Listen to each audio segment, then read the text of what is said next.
சரியான போதனை ஆண்டவரை குறித்த சரியான புரிதலை கொண்டு வரும். சரியான புரிதல் சரியான கனிகளை என்ன செய்யும்? கொண்டு வரும். பணம் வேணாம், பொருள் வேணாம், செல்வம் வேணாம் அப்படின்னு சொல்ற அநேக போதனைகள் நிறைய பேரை என்ன செஞ்சிருச்சு? பாதிச்சிருச்சு. மனசுல ஆழமா இருக்கட்டும், ஆண்டவர் கடனுக்கு எதிரானவர். பெரும்பாலான கிறிஸ்தவ பிள்ளைகள் இந்த பூமியில நம்ம பணக்காரனா இருக்கக்கூடாது அப்படின்னு வேதம் போதிக்குதுன்றாங்க. பணம் முக்கியம், ஆனா அதை காட்டிலும் தேவன் எல்லாவற்றிற்கும் மேலானவர். நான் இயேசு கிறிஸ்துவின் சிலுவையினாலே ஐஸ்வர்யவானாக மாற்றப்பட்டிருக்கிறேன். இந்த போதனை நம்புறீங்களா? என் தேவன் என்னை கல்வாரி சிலுவையினாலே ஐஸ்வர்யவானாக மாற்றிவிட்டார்.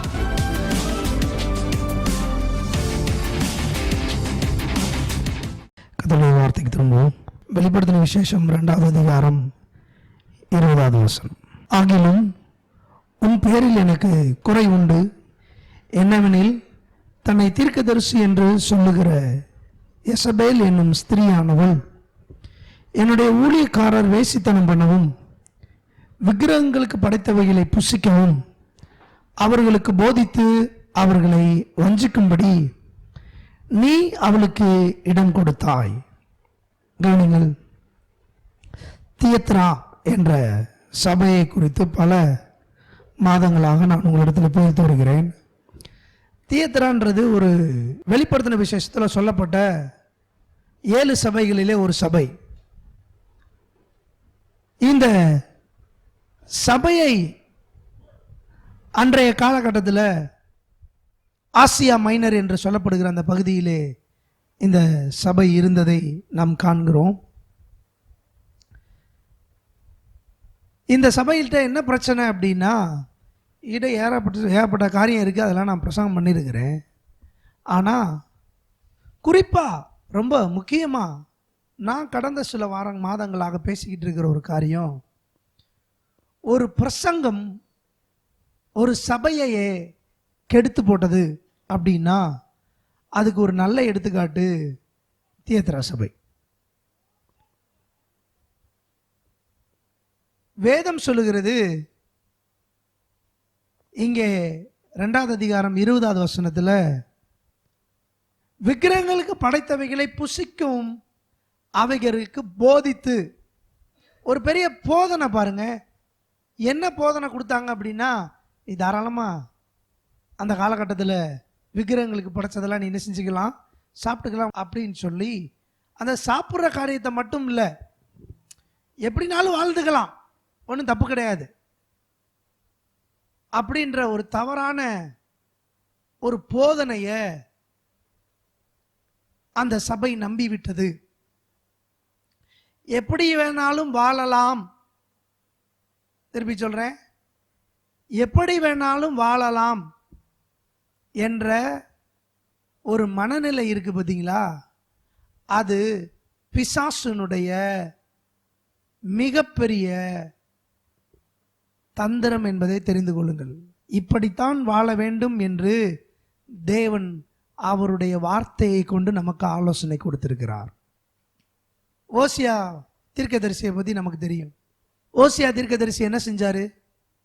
ஆண்டவர் வேலை மனக்கட்டு அவரை கூப்பிடுறாரு, இங்கே வாப்பா, கல்யாணம் ஆகாதவர், நீ போய் கோமர் என்று சொல்லப்படுகிற ஒரு விபச்சார ஸ்திரீயை கல்யாணம் பண்ணிக்கின்றார். தீர்க்கதரிசியை கூப்பிட்டு என்ன சொல்றாரு? யாரை கல்யாணம் பண்ண சொல்றா? கோமர்ன்ற ஒரு விபச்சாரத்தில் இருக்கிற பெண்ணை கல்யாணம் பண்ணிக்கின்றார். ஊழியக்காரர் ஆண்டவர் சொல்லிட்டாரு, அந்த பொண்ணுகிட்ட போய் முதல்ல ஐ லவ் யூ சொல்றார். நான் சொல்றாரு, பொதுவாக அந்த காலகட்டத்தில் இந்த விபச்சாரத்தில் இருக்கிறவங்கள ஊரில் இருக்க எல்லாருக்கும் தெரியும், ரகசியமாக எதுவுமே நடக்காது. அந்த காலகட்டத்தில் பெண்கள் விற்பனைக்காகவே இருந்த காலநிலை. அந்த நாட்களில் பெண்களை ஒரு போக பொருளாக மட்டும்தான் பார்த்தாங்களே ஒழிய அவனை மனுஷியா மதிக்கல. அங்க இருக்கிற அனைவருக்கும் தெரியும் கோமர் ஒரு விபச்சார பெண். ஓசியா ஒரு தெய்வத்தினுடைய தீர்க்கதரிசின்னு. இவர் போய் அந்த பெண்ணை பார்த்து, நான் உன்னை நேசிக்கிறேன், உன்னை கல்யாணம் பண்ணிக்கிறேன்னு சொல்கிறாரு. ஊரில் யாரும் அதை செய்ய மாட்டான். ஊரில் ஒரு பையன் அந்த பெண்ணை பெண்ணாக மதிக்கலை. ஆனால் தேடி வந்து ஓசியா தீர்க்கதரிசி அந்த பெண்ணை பார்த்து சொன்னார், நான் உன்னை நேசிக்கிறேன். நான் நேசிக்கிறதோட நினைக்கல, எல்லாரும் உன்னோட இந்த சரீரத்தை மட்டும்தான் நேசிப்பான், நான் உன்னை நேசிக்கிறேன், உன்னை கல்யாணம் பண்ணிக்கிறேன். இவளுக்கு ஒரு பெரிய ஆச்சரியம். ஒரு யோக்கியன் நம்மளை பார்த்து சொல்கிறானே அப்படின்னு ஆண்டவர் அனுமதிக்கிறார். அதுக்கு ஒரு பெரிய பின்னாடி ஒரு பெரிய தேவனுடைய திட்டம் இருக்கிறது. கல்யாணம் முடிக்கிறாங்க. கல்யாணம் முடிச்சா கோமர் தன் திருமணம் செய்த கணவனுக்கு உண்மையாக இல்லை. மறுபடியும் அவள் எங்கு சென்றாள்? அன்ஃபெய்த்ஃபுல்னஸ் என்று சொல்லுகிறார்கள். உண்மை இல்லாத நிலை. எப்படி வேணாலும் வாழலாம், எப்படி வேணாலும் வாழலாம் என்பது என்ன நிலை சொல்லுங்க? என்ன நிலை? உண்மை இல்லாத நிலை. அந்த உண்மை இல்லாத நிலைக்கு போனா அவ அப்படி இருக்கிறான்னு சொல்லி யாருக்கு தெரியும்? ஓசியா தீர்க்கதரிசிக்கு நல்லா தெரியும். போய் என்ன செய்றாரு? மறுபடி நான் உன்னை மன்னிக்கிறேன், நீ என்னோட வாழ்ந்துரு. அவர்களுக்கு ஒரு குழந்தை பிறகுது. குழந்தை பிறந்து முடிஞ்ச உடனே மறுபடியும் இவள் என்ன செய்கிறாள்? தீர்க்கதரிசியை உதறிவிட்டு அன்ஃபெய்த்ஃபுல்னஸ், உண்மை இல்லாத நிலைக்கு போகிறாள். மறுபடியும் தீர்க்கதரிசி செல்கிறார், அவளை அழைத்து கொண்டு வருகிறாள். மறுபடியும் சொல்லுகிறார், நான் உன்னை நேசிக்கிறேன். சரி, இந்த கதையில் என்ன தெரியுது?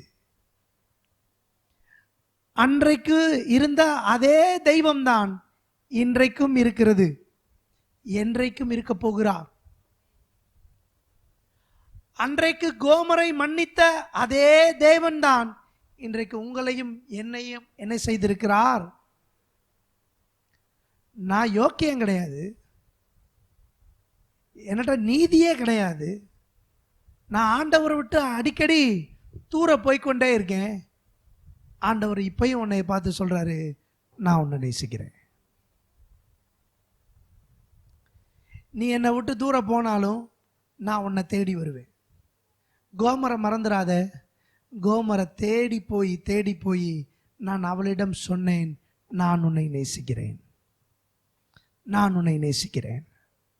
என்ன பாஸ்டர், எவ்வளோ பெரிய பாவம் பண்ணி நிர்விசாரமாக இருந்த பெண்ணை மறுபடியும் ஆண்டவர் நேசித்து மறுபடியும் சேர்த்துக்கிட்டாரா? ஆமாம். நீ எவ்வளவு தப்பு பண்ணுறன்றத ஆண்டவர் கன்சிடர் பண்ணுறதில்ல. நீ என்னெல்லாம் தப்பு பண்ணியிருக்கன்றத ஆண்டவர் லிஸ்ட்டு போடுறதில்ல. நீ பண்ணுற தவறுகள் எல்லாத்தையும் ஆண்டவர் ஒரு புக்கில் எழுதி இந்தந்த தப்பெல்லாம் நீ நினைக்கி செஞ்சேன்னு சொல்லி நினைவுபடுத்துறதில்ல. ஆண்டவர் என்ன செய்கிறார் தெரியுமா? உன் தப்புகளுக்காக தன்னுடைய ஒரே பேரான குமாரனை இந்த பூமிக்கு அனுப்பி அவரை இந்த பூமியிலே ரத்தம் சிந்த வைத்து உன்னையும் என்னையும் வாழ வைக்கும்படி இயேசுவை சிலுவையிலே மரிக்க ஒப்பு கொடுத்தார். இன்றைக்கு அந்த இயேசுவை நம்புகிறவர்கள் எவ்வளவு பெரிய தவறு செய்திருந்தாலும் சரி, அவர்களுக்கு வாழ்வு என்பது தேவனுடைய கரத்திலே உண்டு. கோமர் அதுக்கப்புறம் ஓசியாவை விட்டு போல. ஏன் தெரியுமா? ஓசியாவினுடைய அன்பு புரிந்து விட்டது. தன்னுடைய வாழ்க்கையை ஓசியாவுக்காக மாற்றிவிட்டார். இந்த காலை வேளையிலே நான் சொல்லுகிறேன், தவறுகள் செய்து உன் மனசில் நிறைய தப்பு பண்ணிட்டேன், மன்னிக்கக்கூடாத தப்பு பண்ணிட்டேன், யாருக்கு தெரியாத தவறு செஞ்சுட்டேன், ரகசிய தவறு செஞ்சுட்டேன், எப்படி இதிலேருந்து வெளியே வர்றதுன்னு சொல்லி எனக்கு தெரியலை அப்படின்னு சொல்லி நீ யோசிச்சுக்கிட்டு இருப்ப அப்படின்னு சொல்லி சொன்னா, ஆண்டவராகிய இயேசு கிறிஸ்து இன்றைக்கு சொல்றாரு, உனக்காக நான் ரத்தத்தை சிந்தி இருக்கிறேன், உனக்கு மன்னிப்பு உண்டு. நீ யாருக்கும் தெரியாம செஞ்சிருக்கலாம். எனக்கு முன்னாடி எல்லாம் வெட்ட வெளிச்சமும் நிர்வாணமா இருக்கிறது, நான் உன்னை மன்னிச்சிருக்கிறேன். என் மன்னிப்பு உனக்கு இலவசமா இருக்கு. கவனிங்க, தேவன் என்னை மன்னித்திருக்கிறார். எல்லாம் சொல்லுங்க, தேவன் என்னை மன்னித்திருக்கிறார். சில பேர் கிளம்புவாங்க, நான் செஞ்ச தப்பு தான் இன்னைக்கு என் வாழ்க்கையில் பலிச்சிருச்சு. கேட்டிருக்கீங்களா? நான் செஞ்ச தவறு தான் என் வாழ்க்கையில் பலிச்சு. இல்லை, நீங்கள் செய்த தவறு இயேசுவின் மேல் தண்டனை. எல்லாம் சொல்லுங்க, நான் செய்த தவறு இயேசுவின் மேல் தண்டனை, எனக்கு அப்போ என்ன? மன்னிப்பு. எல்லாம் சொல்லுங்க, மன்னிப்பு. பக்கத்தில் உங்க பார்த்து சொல்லுங்க, உங்களை ஆண்டவர் மன்னித்திருக்கிறார். நல்ல சத்தமாக சொல்லுங்க, ஆண்டவர் என்னை மன்னித்திருக்கிறார். God never reminds my sin. God never count my transgression. என்னுடைய மீறுதல்களை தேவன் எண்ணுவதில்லை, என்னுடைய பாவங்களை தேவன் கணக்கிடுவதில்லை. ஏனென்றால் இயேசு அன்பாகவே, நான் சொல்லுங்க, அன்பாகவே. இந்த எண்ணம் மனசில் இருக்கட்டும், தேவன் அன்பாகவே இருக்கிறார். சொல்லுங்க, தேவன் அன்பாகவே இருக்கிறார். என் மேல் அன்பாக இருக்கிறார். சத்தமா சொல்லுங்க, ஆண்டவர் யார் மேல அன்பா இருக்காரு? என் மேல. யார் மேல இருக்காரோ இல்லையோ எனக்கு தெரியாது, என் மேல தேவன் என்னவாக இருக்கிறார்? அப்ப அன்பா இருக்கிறவங்களை தேவன் ஒரு நாளும் என்ன செய்யறதில்ல? தண்டிக்கிறதில்ல. சொல்லுங்க, தண்டனைக்கு நான் விலக்கப்பட்டிருக்கிறேன். ஆமாவா இல்லையா? நல்லவர்களாக இருப்பதனால் பரலோகம் போவதில்லை. கெட்டவர்களாகவே இருப்பதனால் அவர்கள் பாதாளம் போவதில்லை. எத்தனை பேர் ஆமென் சொல்றீங்க? எத்தனை பேருக்கு நான் சொல்றது புரியுது? இயேசுவோட சிலுவையில் அடிக்கப்பட்ட அந்த கல்லர்களில் ஒருவன் கடைசி நிமிஷம் வரைக்கும் என்னதான் பண்ணா? ஹலோ சொல்லுங்க, கடைசி நிமிஷம், அதாவது சாகிறதுக்கு கடைசி நிமிஷம் வரைக்கும் தப்புக்கு தண்டனை அனுபவிச்சவன் இல்லையா? அவன் எங்க போனான்? சத்தமா சொல்லுங்க. என்ன, அவன் ஒண்ணுமே செய்யலையே, வாழ்ந்த வாழ்க்கையை அயோக்கியத்தனமா வாழ்ந்தான், திருடுனா, கொள்ளையடிச்சான். எப்படி? தேவன் அன்பாகவே இருக்கிறார். அவர் எப்படா நான் தப்பு பண்ணுவேன், என்னை பார்த்து ஆளை போட்டு தள்ளணும்னு நினைக்கிறது இல்லை. ஆண்டவர் என் மேலே அன்பாகவே இருக்கிறார். இந்த நல்ல தெய்வத்தை சரியான புரிதல் ரொம்ப முக்கியம். அதுக்கு தான் இதை சொல்லிக்கிட்டு இருக்கேன். ஒரு போதனை உன்னை கடவுள்கிட்ட கொண்டு போய் சேர்க்கும், ஒரு போதனை உன்னை கடவுளை விட்டு தூரப்படுத்தும். நீ எந்த செய்தி, எந்த போதனையை கேட்குறன்றதான் உன் வாழ்க்கையை தீர்மானிக்க போகுது. நான் சொல்கிறேன், ஆண்டவர் நீ என்ன தவறு செய்தன்றதை கன்சிடர் பண்ணுறதில்ல. ஆண்டவர் உண்மையிலே அன்பாகவே அன்பாகவே அன்பாகவே இருக்கிறார். அப்போ எனக்கு என்ன பரிசு? அப்போ நான் இவ்வளவு தப்பு பண்ணனே, உனக்கு வர வேண்டிய எல்லா தண்டனையும் இயேசுவின் மேல் ஏற்றி, இயேசுவை தேவன் பாவமாக்கி, இயேசுவை தேவன் பாதாளம் கொண்டு சென்று, இயேசுவை பாதாளத்திலிருந்து உயிரோட எழுப்பி பிதாவினுடைய வலது பாரசத்திலே உட்கார வைத்திருக்கிறார். இன்றைக்கு வேதம் சொல்லுகிறது, எபேசியரிலே நானும் அவரோட கூட எழுந்து அவருடைய வலது பாரசத்திலே உட்கார்ந்திருக்கிறேன். இன்னைக்கு நீங்க இயேசுவை போய் பார்த்தீங்கன்னா கைகளிலும் கால்களிலும் காயங்களோட இயேசு இருப்பார். திருப்பி சொல்றேன், எப்படி பாஸ்டர் உங்களுக்கு தெரியும்? இயேசு உயிரோட எழுந்த பிறகு ஸ்தேவானோட பார்த்து சொல்லுகிறார், இந்த காயத்துல கையை போட்டுப்பாரு. உயிரோட எழுந்த சரீரத்துல தழும்புகள் உண்டு. இயேசு இன்றைக்கும் தழும்போட தான் தேவனுடைய வலது பாரசத்திலே உட்கார்ந்து கொண்டிருக்கிறார். இந்த உலகத்தில் பிறந்த அழகின் தற்சொருபி இயேசு, ஒரு ஆண்மகன் எப்படி இருக்க வேண்டும் என்பதற்கு சரியான எடுத்துக்காட்டு இயேசு. அந்த அழகன் தன்னுடைய தாடி மயிரை பிடுங்குவதற்கு ஒப்பு கொடுத்தான். அந்த அழகன் தன்னுடைய முதுகை வாரினாலே பிக்கப்படுவதற்கு ஒப்பு கொடுத்தான். அந்த அழகன் தன்னுடைய தலையை முள்முடிகளாலே சூடப்படுவதற்கு ஒப்பு கொடுத்தான். அந்த அழகன் உமிழ் நீரை மூஞ்சில துப்புரதை வாங்கி கொள்வதற்கு தன்னை ஒப்பு கொடுத்தான். நல்லா யோசிச்சு பாருங்க. சரியான அழகன் இயேசு உயிரோட எழும்பி அவர் கல்லறையை விட்டு தாண்டி வெளியே வராரு. வெளியே வந்தா எம்மா ஒரு சீசர்கள் நடந்து போறாங்க. அவர் அடையாளம் கண்டுபிடிக்க முடியல. இந்த உடம்பு இயேசுவுக்கு மட்டும் எக்ஸப்ஷனாக இருக்கு. ஏன் தெரியுமா? பிதாவினுடைய வலது பார்சத்தில் இயேசு உட்காந்து பேசிக்கிட்டே இருக்கார். ஆண்டவரே, என் உடம்பை பாருங்க, என் காயத்தை பாருங்க, என் தழும்பை பாருங்க, இவையெல்லாம் பிரிந்துரை செய்த தவறுக்கான தண்டனை. அவன் மேல நீங்க தப்பு, அவன் மேல நீங்க தண்டனையை கொடுத்துடக்கூடாது. அதுக்கு பதிலாக தான் உங்க வலது பாரிசத்தில் நான் உட்காந்து என் கையை காட்டிக்கிட்டே இருக்கேன், என் முகத்தை காட்டிக்கிட்டே இருக்கேன். கொஞ்சம் யோசிச்சு பாருங்க, எவ்வளோ பெரிய தழும்பு அவருடைய கன்னத்தில் இருக்கும்னு. வேதம் சொல்லுகிறது, அவருடைய கண்கள் புறா கண்கள், அவருடைய கன்னங்கள் கந்தவர்க்க பாத்தி, அவருடைய உதடுகள் லீலி புஷ்பம், அவருடைய கண்கள் புறா கண்கள். இப்படிலாம் சொன்ன இயேசுவனுடைய முகம் அலங்கோலமாய் மாற்றப்பட்டது. இன்னைக்கு இயேசு எப்படி இருக்காரு? அப்படியே தான் இருக்கிறார். ஆகையினாலதான் எம்மாவூர் சீசர்கள் அவரை பார்த்து அண்டர்ஸ்டாண்ட் பண்ண முடியல. இது இயேசுவான்னு அண்டர்ஸ்டாண்ட் பண்ண முடியல.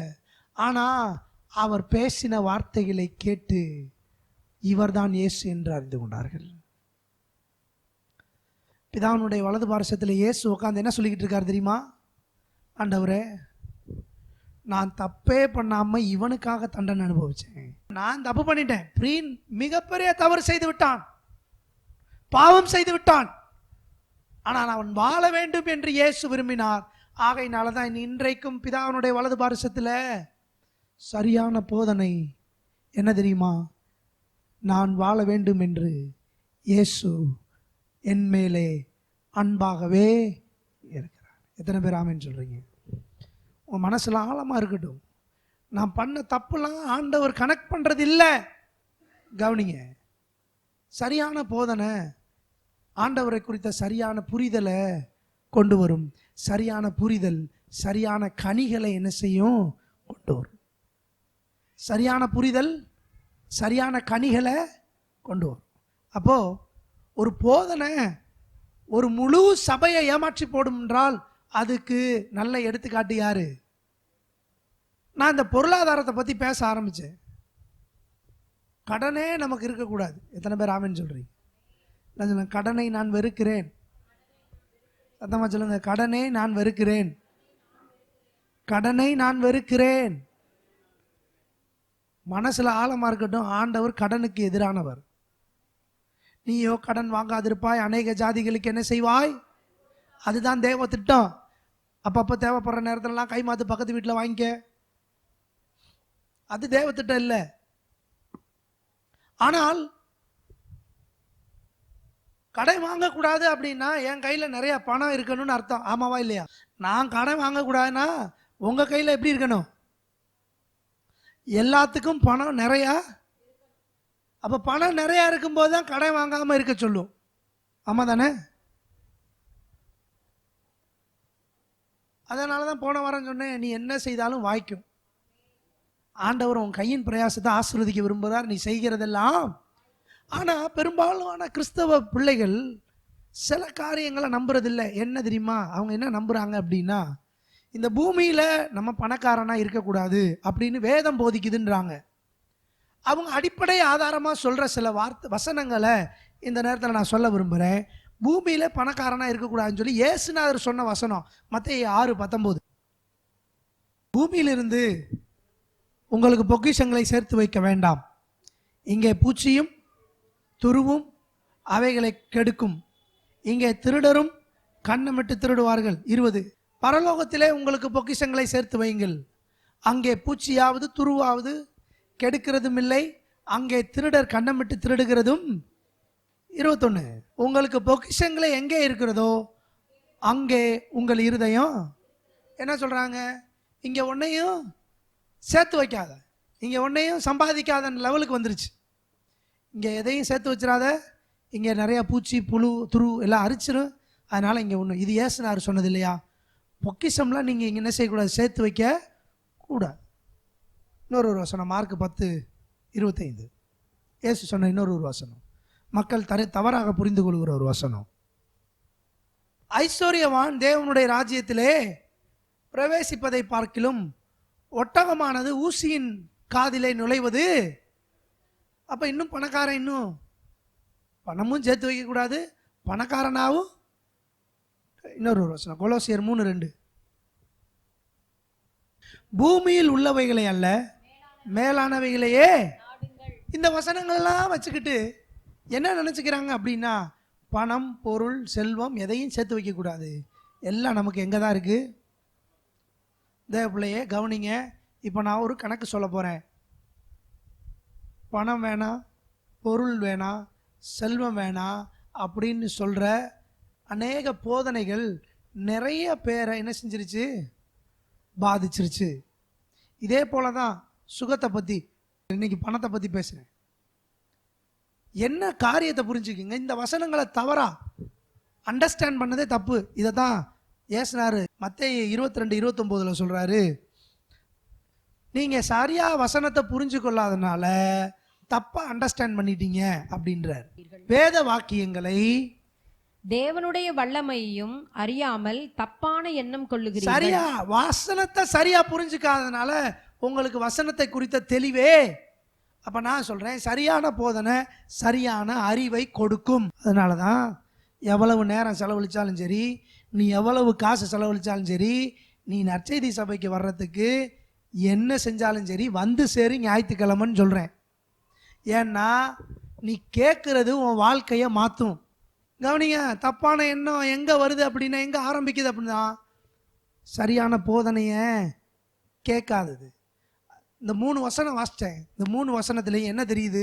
ஜென்ரலாக பார்க்க போனால் பணம் சேர்த்து வைக்கக்கூடாது, பொக்கிஷங்கள் சேர்த்து வைக்கக்கூடாது, அதுவும் பூமியில் சேர்த்து வைக்கக்கூடாது. நமக்கெல்லாம் பரலோகத்தில் இருக்குது, இங்கே நமக்கு ஒன்றுமே. அப்படி தான் புரியுது, அப்படி தான் பிரசங்கம் பண்ணுறாங்க. ஆனால் இது உண்மையா? சரி, சேர்த்து வைக்கக்கூடாது இருக்கக்கூடாதுன்னு சொன்னார்ல, இந்த சொன்னார்ல, அவர் எம்பிட்டு காசு வச்சுருந்தாருன்னு இப்போ நான் வாசிக்கிறேன். மணி சொன்னவர் எவ்வளோ வச்சுருந்தாருன்னு தெரிஞ்சுக்கணும்ல. சொன்னவர் வச்சிருந்தாரா? யோவான் 12:6. அவன் தரித்திரரை குறித்து கவலைப்பட்டு இப்படி சொல்லாமல், அவன் திருடனாய் இருந்தபடியினாலும் பணப்பையை வைத்துக்கொண்டு அதிலே போடப்பட்டதை சுமக்கிறவனாய் இருந்தபடியினாலும் இப்படி சொன்னான்.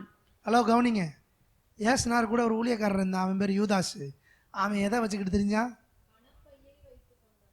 சுருக்கு பை இல்லை, எங்கள் அப்பா தான் ஒரு சுருக்கு பை வச்சுருக்குன்னு பாருங்க. அந்த சுருக்கு பை இந்த இடுப்புக்குள்ளேயே சொருகி வச்சுருக்கு. அதை போய் எடுத்தோம்னு வச்சுக்கோங்க, அதுக்குள்ளே என்ன இருக்குன்னு நினைக்கிறீங்க? வெறும் சில்லற காசாக இருக்குது.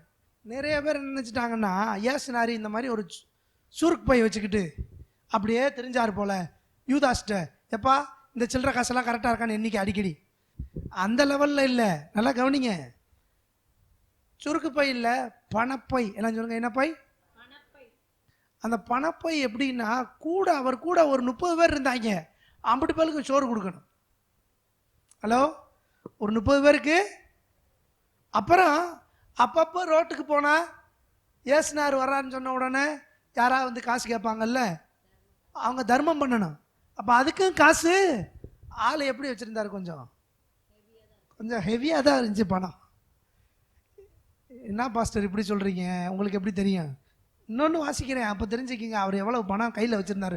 பேக்கெட் மணி எப்படி வச்சுருந்தாருன்னு தெரிஞ்சுக்கிங்க. யோவான் 13:29.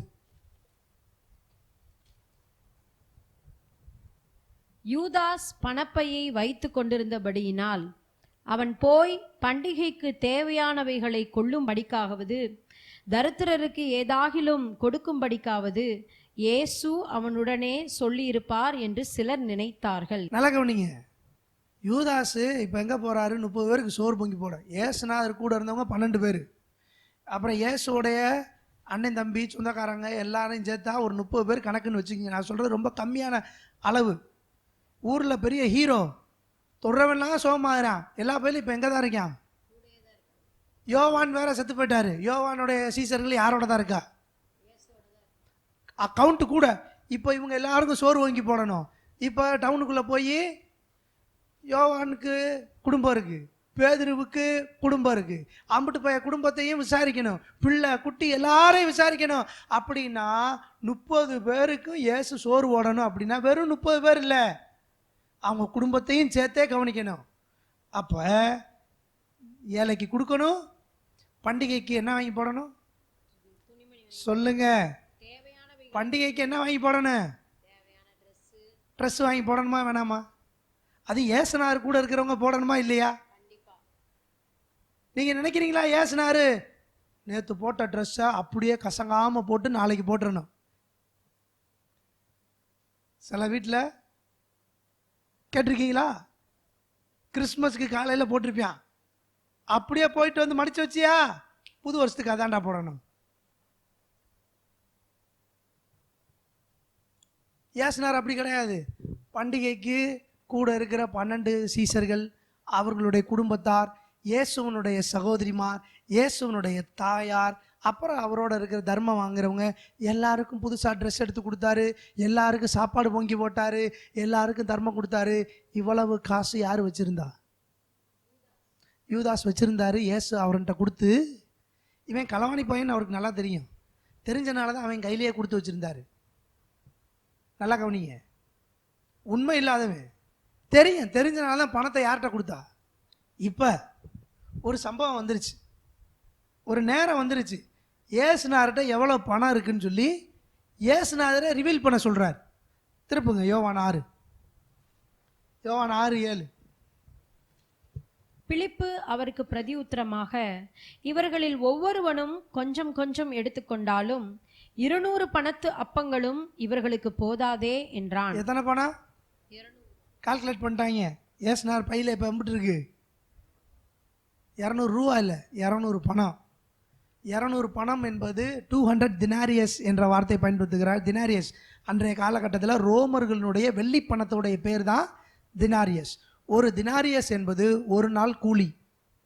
ஒரு தினாரியஸ் என்பது ஒரு நாள் கூலி. அப்போ ஏசுனார்கிட்ட எவ்வளோ காசு இருந்துச்சு? 200 நாள் சம்பளம் இருந்துச்சு.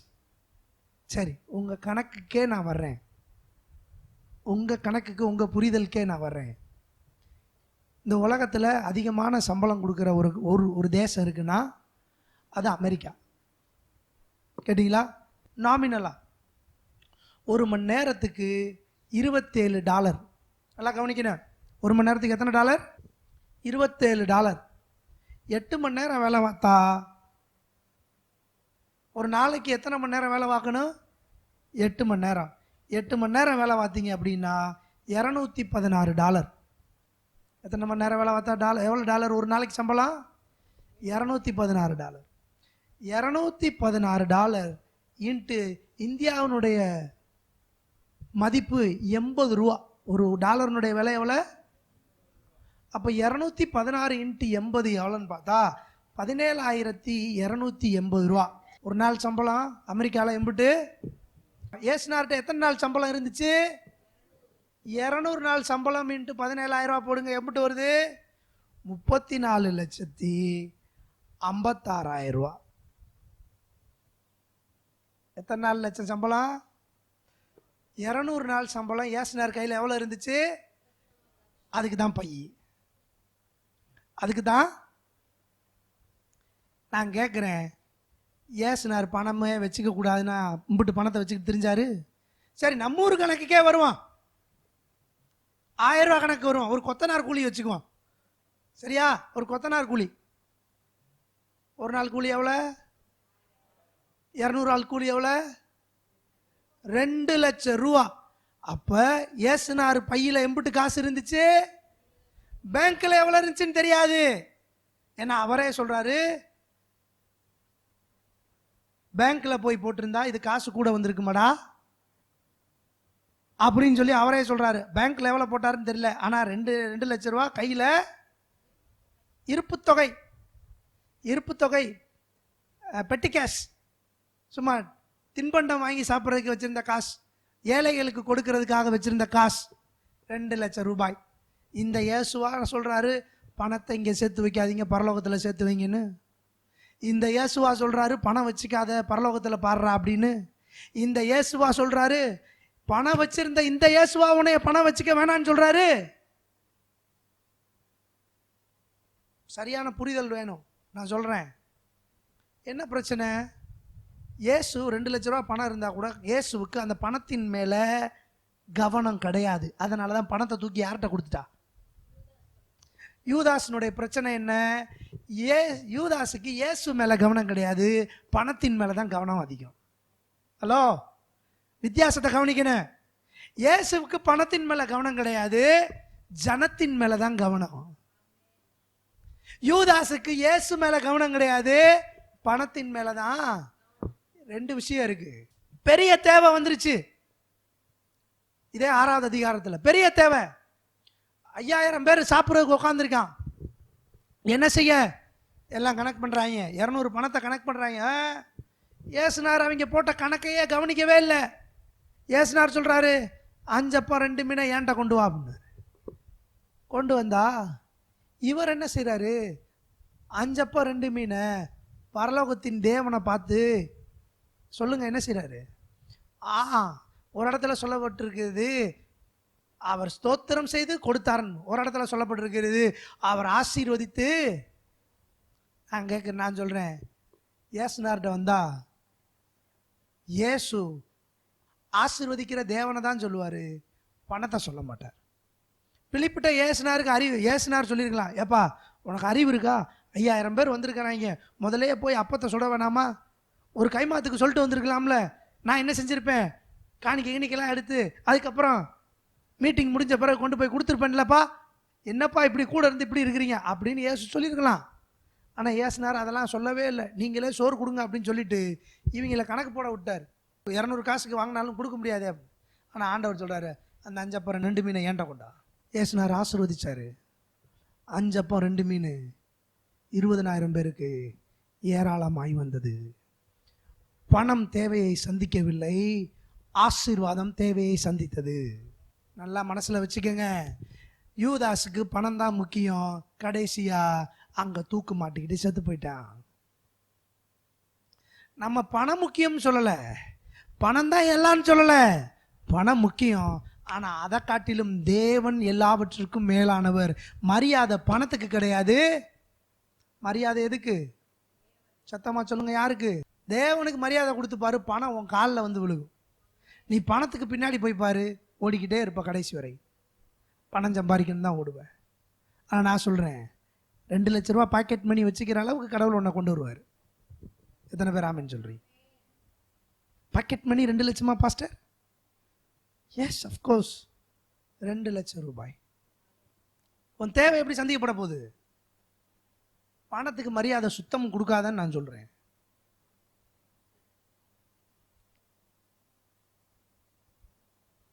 யூதாஸ்க்கு அது தெரியலை, இயேசுனாருக்கு ரொம்ப நல்லா தெரியும். என் தேவையை தேவன் இயற்கைக்கு அப்பாற்பட்ட ரீதியிலே சந்திப்பார். எத்தனை பேர் ஆமென் சொல்றீங்க? தேங்க்யூ. கலாத்தியர் 3:13. மரத்திலே தூக்கப்பட்ட எவனும் சபிக்கப்பட்டவன் என்று எழுதியிருக்கிறபடி ஓகே, கிறிஸ்து நமக்காக சாபமாகி நியாயப்பிரமாணத்தின் சாபத்திற்கு நம்மை நீங்களாக்கி மீட்டு கொண்டார். ஆபிரகாமுக்கு உண்டான ஆசீர்வாதம் எல்லாம் சொல்லுங்க. ஆபிரகாமுக்கு உண்டான ஆசீர்வாதம். ஆதியாகமம் 13:2. ஆபிரகாமுக்கு என்ன ஆசீர்வாதம் உண்டாச்சு? ஆபிரகாம் மிருக ஜீவன்களும் வெள்ளியும் பொன்னுமான ஆஸ்திகளை உடைய சீமானாய் இருந்தான். எல்லாம் சொல்லுங்க, சீமான்.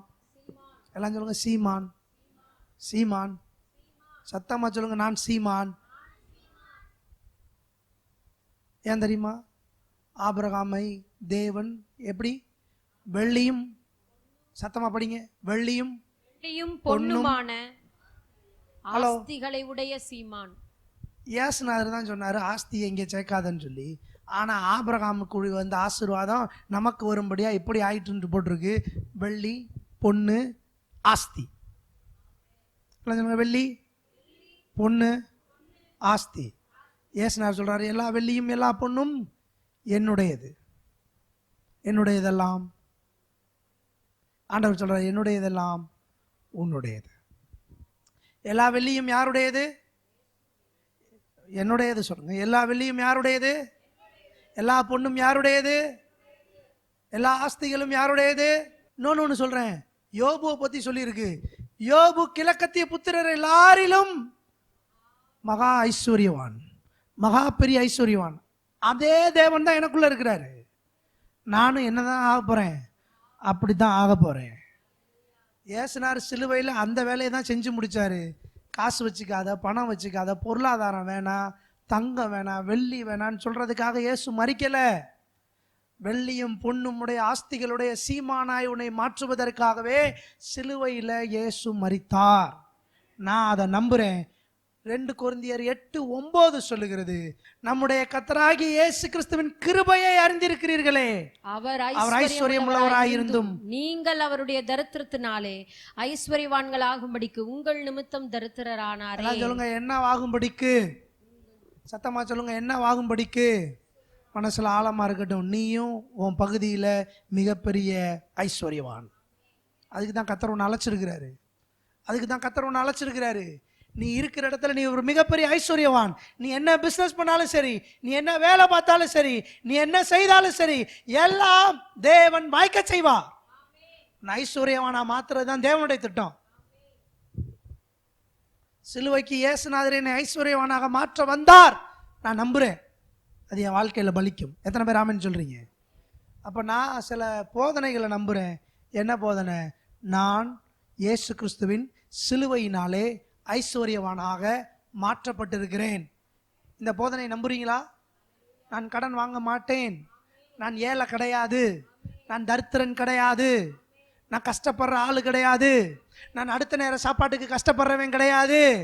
என் தேவன் என்னை கல்வாரி சிலுவையினாலே ஐஸ்வர்யவானாக மாற்றிவிட்டார். நான் சத்தமா சொல்லுங்க, ஐஸ்வர்யவானாக மாற்றப்பட்டேன் நான். யாரும் எழுந்திருப்போம். ஹல்லேலூயா. கல்வாரி சிலுவையிலே இயேசு நமக்காக சிந்தின அந்த ரத்தத்தின் மூலமாக நீங்களும் நான் ஐஸ்வர்யவானாக மாற்றப்பட்டிருக்கோம். நான் ஐஸ்வர்யவான். Thank you Lord. கர்த்தாவே, புதிய உடன்படிக்கையின் ஆசீர்வாதம் எங்கள் மேல் வரட்டும். ஆபிரகாமுக்கு உண்டான ஆசீர்வாதங்கள் எங்கள் மேலே வரட்டும். ஆவியை குறித்து சொல்லப்பட்ட ஆசீர்வாதங்கள் எங்கள் மேலே வந்து பலிக்கட்டும். கிறிஸ்து இயேசுவினுடைய நாமம் மகிமைப்படட்டும். அந்த ஒவ்வொருவரையும் ஆசீர்வதியும் பெருக்கும். உடைய தயவு அவர்களோடு இருக்கட்டும். இயேசுவின் நாமத்தில் பிதாவே. கர்த்தர் உங்களை ஆசீர்வதித்து காக்கிறவர். கர்த்தர் தம்முடைய முகத்தின் பிரகாசி பண்ணி உங்களுக்கு கிருபையா இருக்கிறவர். கர்த்தர் தம்முடைய முகத்தின் பிரசன்னமாக்கி உனக்கு சமாதானம் கட்டளையிடுகிறவர். உடைய கர்த்தராகிய இயேசு கிறிஸ்துவினுடைய கிருபையும் பிதாவாகிய தேவனுடைய அன்பு பரிசுத்தாவியானுடைய அன்யோன்ய ஐக்கியம் நாம் அனைவரோடும் இன்றும் என்றும் சதா காலங்களில் இருப்பதாக. கர்த்தர் உங்களை ஆசீர்வதிப்பார்.